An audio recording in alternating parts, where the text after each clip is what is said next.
Os Desajustados, por Olavo de Carvalho, 24 de março de 2015. Que o advento do capitalismo colocou a economia no centro e no topo da existência é algo que ninguém pode negar, e é óbvio que a esse tipo de vida só se amoldam com algum conforto interior os entusiastas do dinheiro e os conformistas mais medíocres e sonsos. Todos os outros, por mais gratos ao progresso técnico e ao conforto material, sentem que no mundo capitalista algo de muito essencial e precioso lhes foi roubado. Não adianta você dispor de todos os meios se a vida não tem outra finalidade senão produzir mais meios. Se o capitalismo obteve mais sucesso nos Estados Unidos do que em qualquer outro lugar foi apenas porque aí, desde o início, o esforço de produzir e lucrar veio associado à ética cristã da ajuda ao próximo e ao sonho heróico da conquista do território. Dois objetivos de vida mais do que suficientes para animar o espírito de um povo. O capitalismo puro, reduzido ao esquematismo de uma fórmula econômica, tal como se viu nos romances de Balzac e nas análises de Karl Marx que eles inspiraram, jamais existiu nos Estados Unidos até o fim da Segunda Guerra. O que existiu foi um capitalismo vivificado e embelezado pela religião cristã e pelo espírito de aventura. Tão logo o primeiro desses fatores começou a debilitar-se no cenário cultural, e o segundo perdeu todo o sentido no território já integralmente dominado, o capitalismo americano deixou de ser um ideal para se tornar uma máquina de autorreprodução que prescinde de qualquer outra justificativa além da própria capacidade de reproduzir-se e crescer ilimitadamente. David Riesman, no clássico The Lonely Crowd, 1950, assinala que, a partir desse momento, um novo tipo de personalidade padrão passou a predominar na sociedade americana em substituição ao homem devoto da era colonial e ao self-made man dos tempos heróicos, o homenzinho trêmulo e obediente, perfeitamente ajustado ao mecanismo do qual espera proteção e segurança, o Organization Man, 1956, como o chamou William H. Vitti Jr. em outro livro clássico. Não espanta que desde então a burocracia estatal interferisse cada vez mais na economia e até na vida pessoal dos cidadãos, descaracterizando o capitalismo americano e transformando-o cada vez mais num tipo incipiente de socialismo, onde os interesses do Estado convergem com o das grandes corporações no sentido de realizar, por via burocrática, o império da organização econômica como único padrão e critério de julgamento, a que todos os valores religiosos, morais e culturais devem se submeter. Na mesma medida, uma ética coletivista passa a predominar sobre o ideal da responsabilidade individual, e a crítica cultural de esquerda ao capitalismo, forçando sob esse pretexto a redução de todas as exigências da economia que ela mesma condena, se torna uma profecia autorrealizável. Nos Estados Unidos, essa situação construiu-se sobre os escombros da tradição cristã e do espírito aventureiro. Nos países onde não encontrou semelhantes fatores de resistência, esse resultado se obteve de maneira muito mais rápida e direta, em muitos deles com o agravante do subdesenvolvimento, onde o misto de capitalismo incipiente, ineficiência e permanente exasperação socialista reduz a vida a uma luta contra a pobreza, que é a versão favelada da luta pela prosperidade.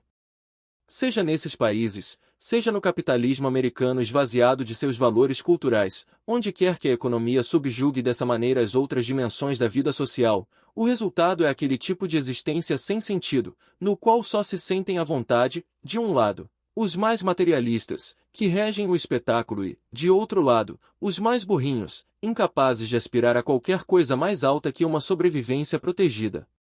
É aí que começam a brotar, em número cada vez maior, os desajustados, os revoltados, os outsiders. Há basicamente três tipos de outsiders. Para abreviar, vou chamá-los de o fracassado, o gênio e o militante. O primeiro é o desajustado em sentido estrito, incapaz de jogar o jogo e até de assimilar as regras. Por mais que tentem ajudá-lo, fracassa nos estudos, no trabalho e na vida social, caindo logo para a loucura, o vício, o crime. Em muitos países, o Brasil, por exemplo, esse tipo representa mais de 10% da população. O segundo compreende muito bem as regras e sabe usá-las, mas prefere jogar o seu próprio jogo. Buscando no interior da sua alma a raiz do espírito que vivifica e fortalece, ele pode enfrentar no início o isolamento e a rejeição, mas acaba sempre obrigando a sociedade a aceitá-lo como ele é, e não raro a render-lhe homenagem, mesmo a contragosto. Gênios, sobretudo literários, existiram antes do capitalismo, é claro, mas não eram outsiders. Passaram a sê-lo no tempo de Baudelaire e Flaubert, ou, nos Estados Unidos, uns poucos a partir da Primeira Guerra e em massa a partir da Segunda. O terceiro é um misto, feito de versões diluídas e atenuadas dos outros dois.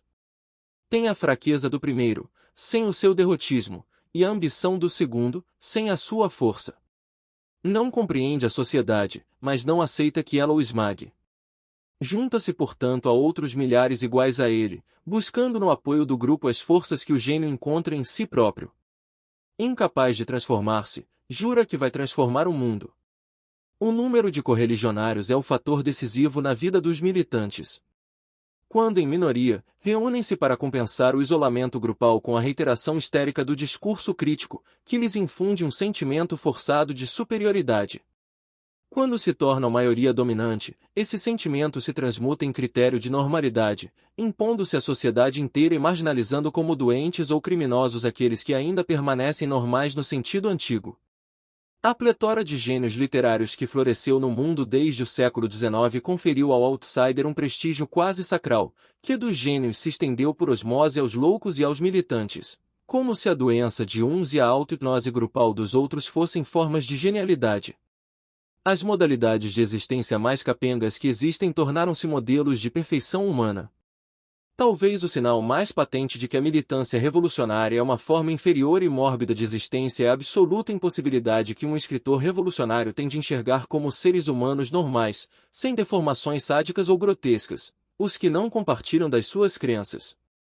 A literatura mundial está repleta de personagens revolucionários tratados com simpatia e compreensão por escritores conservadores e reacionários, como Balzac, Dostoiévski, Bernanos, Joseph Conrad ou o nosso Otávio de Faria.